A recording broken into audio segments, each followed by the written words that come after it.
नगर पंचायत पाकबड़ा में 26 जनवरी गणतंत्र दिवस के अवसर पर चेयरमैन मोहम्मद याकूब के निजी कार्यालय पर इमामों का पैगाम अमन के नाम शीर्षक से 5वां कार्यक्रम भव्य रूप से आयोजित किया गया। कार्यक्रम की शुरुआत तिलावत कुरान से हुई, जिसके बाद चेयरमैन मोहम्मद याकूब एवं क्षेत्र के इमामों द्वारा ध्वजारोहण किया गया और राष्ट्रगान गाया गया। इस कार्यक्रम का मुख्य उद्देश्य देश में आपसी भाईचारे, शांति, सद्भाव और राष्ट्रीय एकता के संदेश को मजबूती देना रहा। इस अवसर पर आज़ादी की लड़ाई, संविधान और आज़ाद भारत की मूल भावना पर विस्तार से प्रकाश डाला गया। कार्यक्रम की अध्यक्षता नगर पंचायत चेयरमैन मोहम्मद याकूब ने की, जबकि संचालन दानिश मलिक एवं मुजीब आलम ने संयुक्त रूप से किया। मुख्य अतिथि के रूप में शहर इमाम काजी शम्मे आलम उपस्थित रहे। विशिष्ट अतिथियों में सैयद नाजिरुल कादरी सहित पाकबड़ा क्षेत्र की सभी 29 मस्जिदों के इमाम शामिल रहे। अपने अध्यक्षीय संबोधन में चेयरमैन मोहम्मद याकूब ने कहा कि गणतंत्र दिवस हमें संविधान, लोकतंत्र और आपसी भाईचारे के मूल्यों की याद दिलाता है। उन्होंने कहा कि इमामों का पैगाम अमन के नाम जैसे कार्यक्रम समाज को सही दिशा देने का काम करते हैं और नफरत के माहौल में मोहब्बत व इंसानियत का संदेश फहराते हैं। उन्होंने सभी इमामों से अपने अपने क्षेत्रों में शांति, सद्भाव और देशभक्ति का पैगाम देने की अपील की। इस दौरान नाते पाक भी पढ़ी गई। मुख्य अतिथि शहर इमाम काजी शम्मे आलम ने आज़ादी की लड़ाई में शहीदों के बलिदान को याद करते हुए कहा कि भारत की असली ताकत उसकी गंगा जमुनी तहजीब और विविधता में एकता है। उन्होंने युवाओं से संविधान के मूल्यों को अपनाने और देश की तरक्की में सकारात्मक भूमिका निभाने की अपील की। कार्यक्रम में मौजूद विभिन्न मस्जिदों के इमामों ने भी अमन, भाईचारे और देश की अखंडता पर अपने विचार रखे। वक्ताओं ने कहा कि धर्म कभी नफरत नहीं सिखाता, बल्कि प्रेम, इंसानियत और शांति का संदेश देता है। कार्यक्रम के अंत में देश की एकता, अखंडता और अमन चैन के लिए विशेष दुआ की गई। गणतंत्र दिवस के अवसर पर आयोजित ये कार्यक्रम क्षेत्र में आपसी सौहार्द और राष्ट्रीय भावना को मजबूत करने वाला साबित हुआ। इस मौके पर सभासद मोहम्मद मुबीन मलिक, असफाक अंसारी, शाने अहमद, मोहम्मद हाशिम, अफसर हुसैन, मोहम्मद खालिद, मोहम्मद शफी एवं समाजसेवी हाजी मोहम्मद हनीफ सफ़ीक मुतवल्ली सहित बड़ी संख्या में लोग मौजूद रहे। बड़ा सम्मानित करने का काम कर रहे हैं, क्योंकि इनको राज्यपाल उत्तर प्रदेश आनंदीबेन पटेल जी ने उनका सम्मान किया और इनको पुरस्कार दिया और कमिश्नर साहब ने इनको पुरस्कार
अखलाक से और अपनी मोहब्बत से हम इस देश को बिल्कुल अपने खून से सींच लेंगे अगर जरूरत पड़ी तो दोस्तों हमारे आइमा हिजाब ना आज पीछे है न कल पीछे थे, गर्दन कलम कराने की जरूरत पड़ी तो गर्दन कलम करा दी और अगर कलम चलाने की जरूरत पड़ी तो कलम चला दी। तो मेरे दोस्तों आपका बहुत बहुत शुक्रिया, धन्यवाद।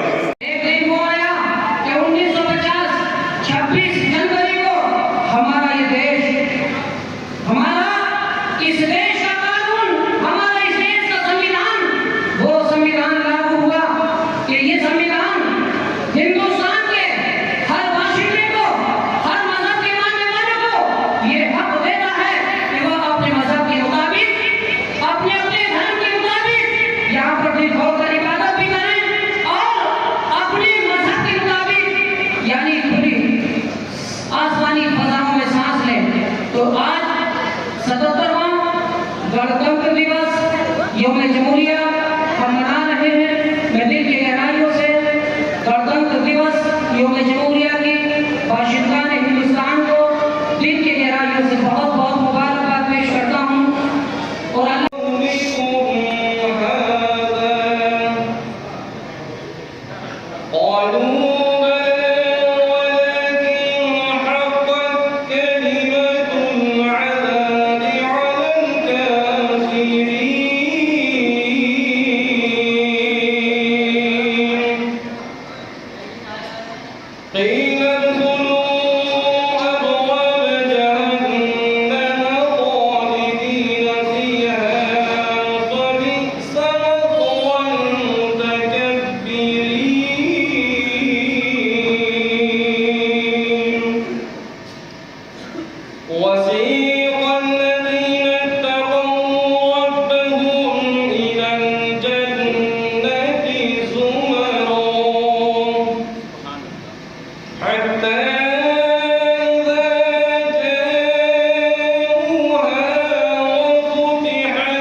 इसको उल्फत हम भी रखते हैं, खटकती जो रहे दिल में वो हसरत हम भी रखते हैं। खटकती जो रहे दिल में वो हसरत हम भी रखते हैं और जरूरत हो तो मर मिटने की हिम्मत हम भी रखते हैं। जरूरत हो तो मर मिटने की हिम्मत हम भी रखते हैं। ये जुर्रत, ये शुजाअत, ये वसालत हम भी रखते हैं। और कहा बला से हुआ अगर सारा जहां उनकी हिमायत पर, बला से हुआ अगर सारा जहां उनकी हिमायत पर, खुदाए हर दो आलम की हिमायत हम भी रखते हैं। खुदाए हर दो आलम की हिमायत हम भी रखते हैं। और बहारे गुलशन उम्मीद भी सैराब हो जाए, करम की आरज़ू है अपने रहमत हम भी रखते हैं। और जमाने को हिला देने के दावे मानने वालों, जमाने को हिला देने के दावे मानने वालों, जमाने को हिला देने की ताकत हम भी रखते हैं। और सुनिएगा कि भलाई ये कि आजादी से उल्फत तुम भी रखते हो। आप सबका साथ चाहूंगा, भलाई ये कि आजादी से उल्फत तुम भी रखते हो और बुराई ये कि आजादी से उल्फत हम भी रखते हैं। आप इसकी गहराई को समझेंगे। रात की जिंदगी में हमेशा ये दिन ऐसे ही लाता रहे और हम इस दिन को मोहब्बत के साथ, खुलूस के साथ, एकता के साथ, गर्मजोशी के साथ मनाते रहें। क्योंकि ये दिन वो दिन है जो आज हमें अपने अधिकारों के बारे में बताता है। जैसे कि आप लोग जानते हैं, हमारा देश 1947 में आजाद हुआ, लेकिन हमारा जो लोकतंत्र स्थापित हुआ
इसलिए ये दिन बहुत बड़ा दिन है। ये वो दिन है जो आपको और हमें मजबूत बनाता है, वो मजबूती देता है जिसके साथ हर एक कोई सब आकर के खड़ा होना चाहता है। इस संविधान के जरिए, इस संविधान के सहारे आप और हम अपने अपने परिवार की लड़ाई लड़ सकते हैं, हम अपने भाई की लड़ाई लड़ सकते हैं, हम अपने इस मुल्क के हर बच्चे की लड़ाई लड़ सकते हैं, हम अपने मुल्क के हर बच्चे को हक दिलाने का काम कर सकते हैं। ये वो मुल्क जो प्यार मोहब्बत